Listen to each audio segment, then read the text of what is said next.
Good morning students, this is Divya Jyoti Srivastav and today we are going to start class 10th biology chapter 1 life processes. आपको इससे पहले आपके पूरे science का introduction दे दिया गया है that which chapter comes in chemistry, which chapter is a part of physics and what chapters are physics of biology. तो बायोलॉजी का आपका फर्स्ट चैप्टर है लाइफ प्रोसेसेस.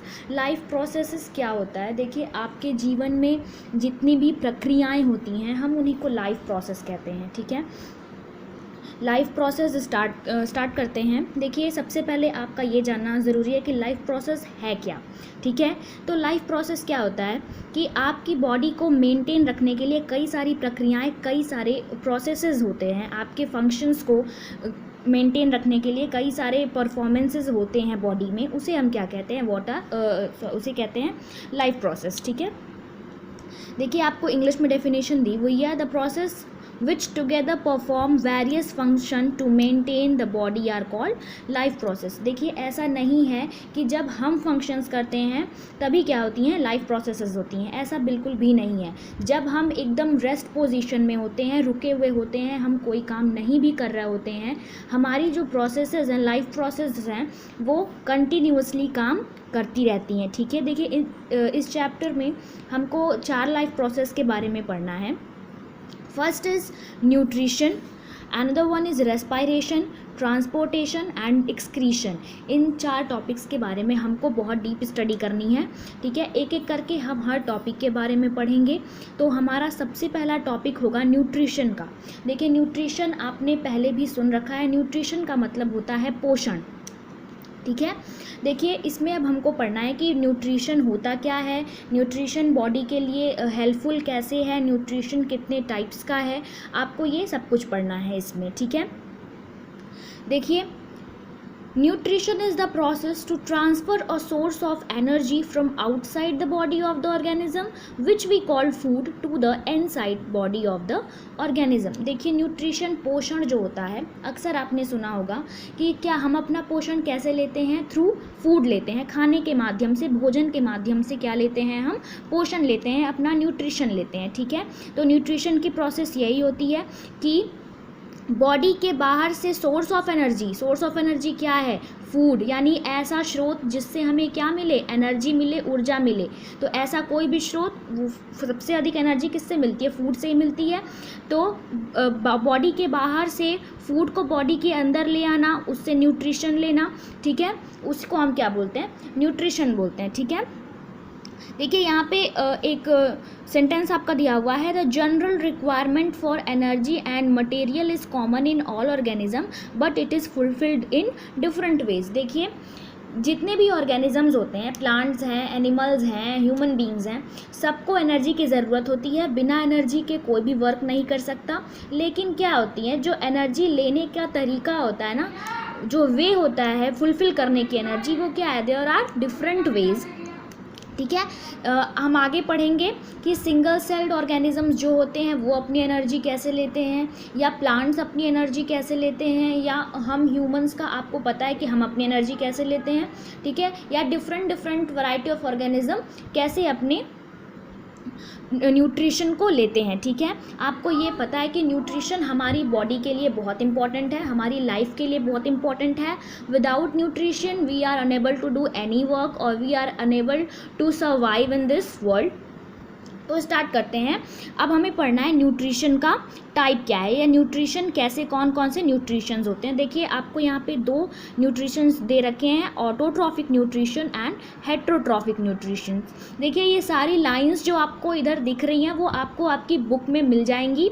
आपकी एनसीईआरटी की बुक्स की ही लाइंस हैं, तो you don't need to worry about that from where I have written these lines. वो आपको इजीली अवेलेबल हो जाएंगी. तो स्टार्ट करते हैं ऑटोट्रॉफिक न्यूट्रिशन और हेट्रोट्रॉफिक न्यूट्रिशन. देखिए, ऑटोट्रॉफिक न्यूट्रिशन क्या होता है?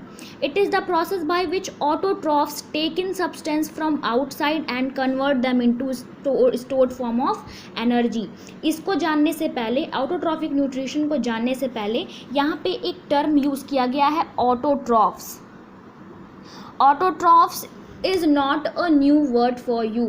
You have already aware of the word what is meaning of autotrophs. आपको बहुत अच्छे से पता है कि ऑटोट्रॉफ का मतलब क्या होता है। तो एक बार मैं फिर से रिवीजन के लिए बता देती हूँ कि ऑटोट्रॉफ का मतलब क्या होता है। ऐसी ऑर्गेनिज्म जो अपना खाना खुद बनाते हैं, ठीक है।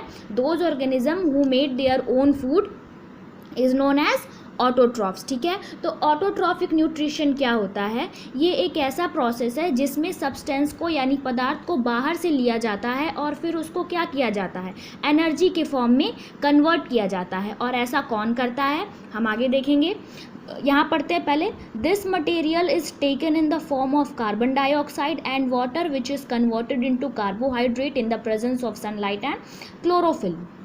अब देखिए, हमने यहाँ पढ़ा कि सब्सटेंसेस को बाहर से लिया जाता है और फिर उसको एनर्जी के फॉर्म में कन्वर्ट किया जाता है। लेकिन what substances we should take out from outside the body, क्या सब्सटेंस लिया जाता है, कार्बन डाइऑक्साइड एंड वाटर लिया जाता है, ठीक है।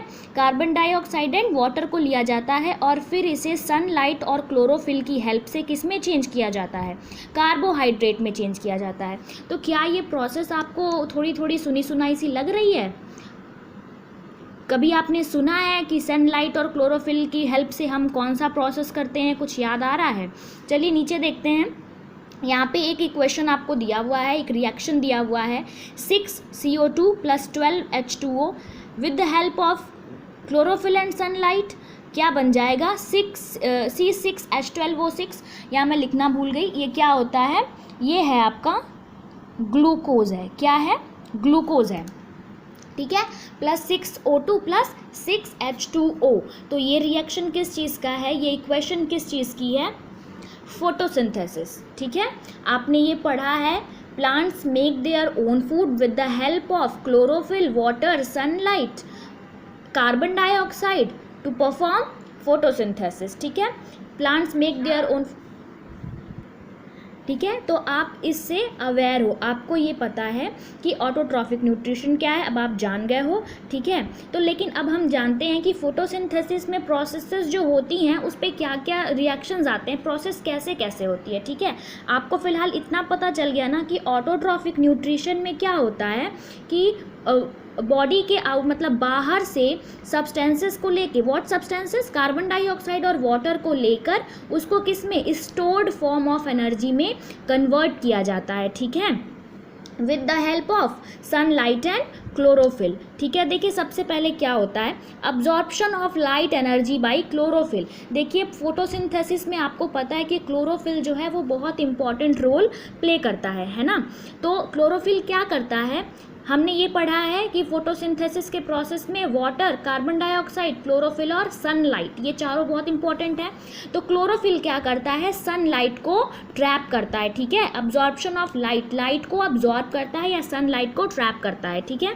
दूसरा प्रोसेस है conversion of light energy to chemical energy and splitting of water molecules into hydrogen and oxygen.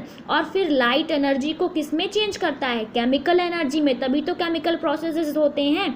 और क्या करता है, वाटर मॉलिक्यूल्स को हाइड्रोजन और ऑक्सीजन में ब्रेक करता है, ठीक है, या स्प्लिट करता है। उसके बाद तीसरा प्रोसेस है reduction of carbon dioxide to carbohydrate. और कार्बन डाइऑक्साइड को किस में रिडक्ट करता है, कार्बन डाइऑक्साइड को किस में रिडक्ट करता है, कार्बोहाइड्रेट में। देखिए एक बहुत इंपॉर्टेंट टॉपिक है स्टोमेटा, ठीक है। स्टोमेटा क्या होता है हम जान लेते हैं। देखिए stomata are tiny pores present on the surface of the leaves. ये इतना तो आपको पता चल गया ना कि हम प्लांट्स के बारे में पढ़ाई कर रहे हैं तब से।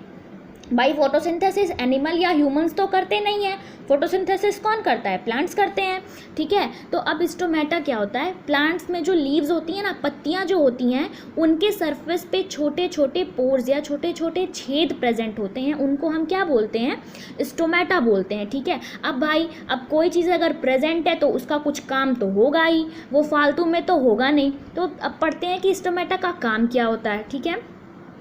Massive amounts of gaseous exchange take place in the leaves through pores for the purpose of photosynthesis.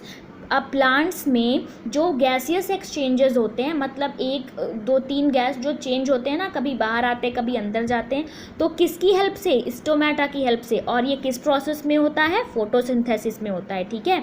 तो प्लांट्स में जो गैसियस एक्सचेंजेस होते हैं वो किसकी वजह से होते हैं? स्टोमेटा की वजह से होते हैं। This sentence should never be forget by you. Next है the opening and closing of pore is a function perform by guard cell. भाई अब गार्ड सेल क्या है? अब ये भी एक क्या है? नया टॉपिक आ गया। You don't need to worry, हम जानते हैं गार्ड सेल क्या है। देखिए गार्ड सेल जो होता है वो लीव्स में प्रेजेंट रहने वाला एक सेल होता है, ठीक है। या आप कह सकते हैं कि स्टोमेटा, इसका काम ये होता है कि स्टोमेटा को खोलना और बंद करना, ठीक है। स्टोमेटा के जो पोर्स होते हैं उनको खोलना और उनको बंद करना किसका वर्क होता है? गार्ड सेल का वर्क होता है, ठीक है। जैसे अब अगर गैसेस एक्सचेंज हो रहा है तो गैस आना और जाने में स्टोमेटा के पोर्स को खुलना और बंद तो होना ही पड़ेगा ना, तो वो काम किसका होता है? गार्ड सेल का होता है, ठीक है। अब हमको क्या पढ़ना है इसके बाद? इसके बाद हमको पढ़ना है हेट्रोट्रॉफिक न्यूट्रिशन, बट वो हम पढ़ेंगे कहाँ? नेक्स्ट वीडियो में, ठीक है। इस वीडियो में फ़िलहाल इतना ही पढ़ेंगे। इतनी चीज़ों को आप अच्छे से रिवाइज़ करिए, ठीक है। और जो आपको चीज़ें दिख रही हैं, आप चाहें तो वीडियो को पॉज करके आप नोट्स भी बना सकते हो, ठीक है। क्वेश्चन आंसर्स जो हैं वो आपको कराए जाएंगे, आपको ऋषिकुल विद्यापीठ के ऐप पे मिल जाएंगे। Till then stay blessed and thank you so much.